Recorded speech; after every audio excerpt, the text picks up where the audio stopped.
Nesas feiras había moito ganado.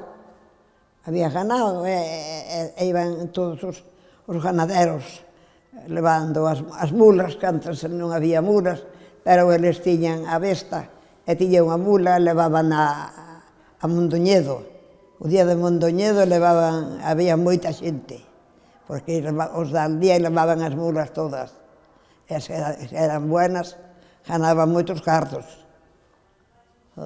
Cando levaban as mulas, as fillas da mula. Levábanas a Mondoñedo desde onde viñan andando, que figúrate desde Portocelo, viñan andando hasta ese sitio que dixen agora, viñan andando coa besta e coa mula, pa Mondoñedo, e tiñan ali as casas de todos os anos para pararen cando chegaban. E tiñan ali unha cuadra para eles, e eles dormían ali a todo, no suelo.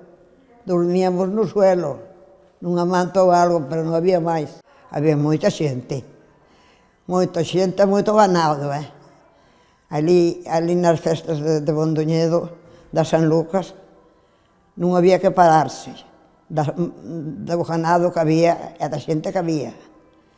E xente rica, que collía moitos cartos, moitos, porque vendía unha mula e o outro vendía outra, e a mellor, eu non sei, pero unhas 60 ou 80 mil pesetas vendían cada unha, daquel tempo.